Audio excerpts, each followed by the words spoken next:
Avec son architecture typique des palais des Beaux-Arts construits sous la Troisième République, ses vastes espaces baignés de lumière naturelle, le musée des Beaux-Arts de Valenciennes est un écrin exceptionnel pour les œuvres qu'on lui confie depuis 1909, année de son inauguration.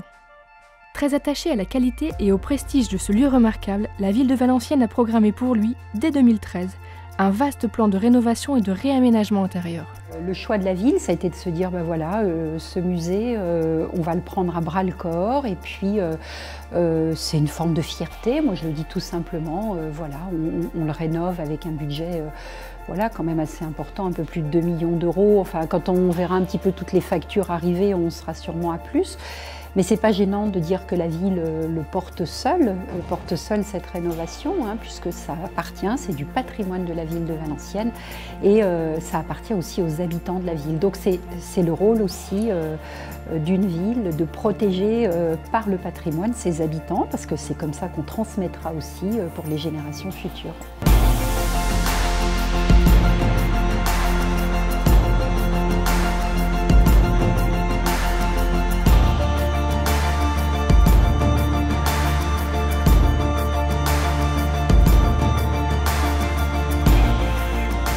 Octobre 2014, à l'issue d'un déménagement minutieux, les œuvres cèdent la place à la dizaine d'entreprises engagées sur ce chantier au timing très serré. Initiés dès septembre aux abords du musée, les travaux sur le chauffage se poursuivent rapidement à l'intérieur.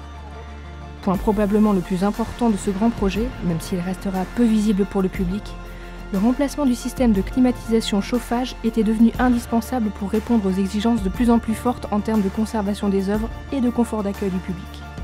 Entièrement automatisé, le nouvel équipement permet à la ville de Valenciennes de contrôler à chaque instant la température, le taux d'humidité et même le niveau de CO2 présent dans chaque espace, pour répondre toujours mieux aux contraintes imposées par les musées de France ou par d'autres dans le cadre de prêts ou de location d'œuvres. Engagée presque en parallèle des travaux de climatisation chauffage, la rénovation en profondeur de l'escalier extérieur est quant à elle beaucoup plus visible.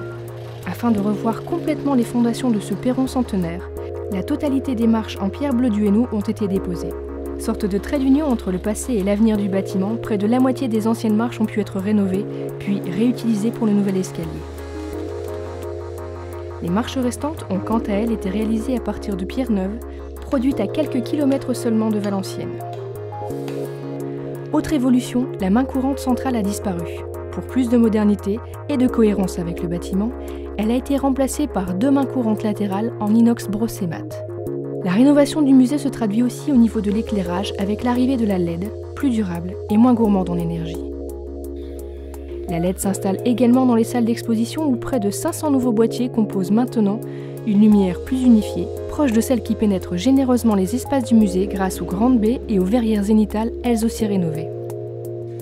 Entièrement automatisés, ces blocs lumière peuvent être pilotés depuis le sol grâce à une interface de gestion centralisée installée sur tablette Wi-Fi. Plusieurs modes lumineux préenregistrés pourront permettre de dynamiser le parcours en fonction des envies ou des conditions extérieures. Le tout avec un gain en consommation énergétique estimé ici à 80% par rapport aux anciens équipements.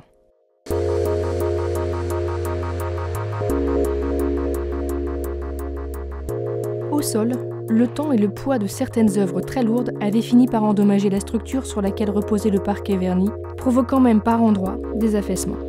Afin de repartir sur des bases saines pour plusieurs décennies, la ville a donc fait le choix de déposer l'intégralité des 1500 mètres carrés de parquet.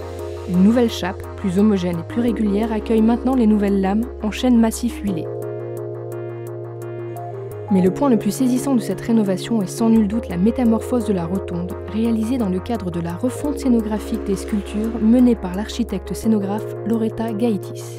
Marquée par la suppression du totem végétal qui ornait auparavant l'escalier intérieur et la disparition du verre mentholé présent sur les murs, plus sobre, plus épurée, la pièce retrouve ses volumes et donne une impression de grandeur, d'espace, réchauffée par des murs couleur pierre de lune, discrets et élégants.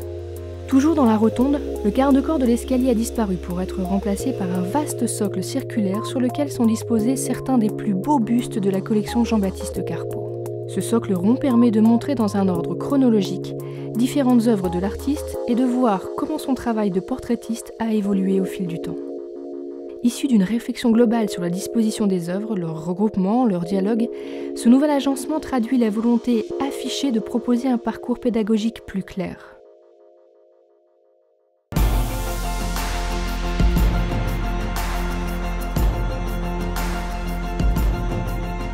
Avec près de 10 entreprises mobilisées, 1700 mètres carrés entièrement rénovés en 12 mois de travaux seulement, cette rénovation révèle toute l'ambition et l'envie de performance de la ville de Valenciennes pour son musée des Beaux-Arts. Avec 400 œuvres dont 160 sculptures redéployées, le parcours scénographique a gagné en lisibilité.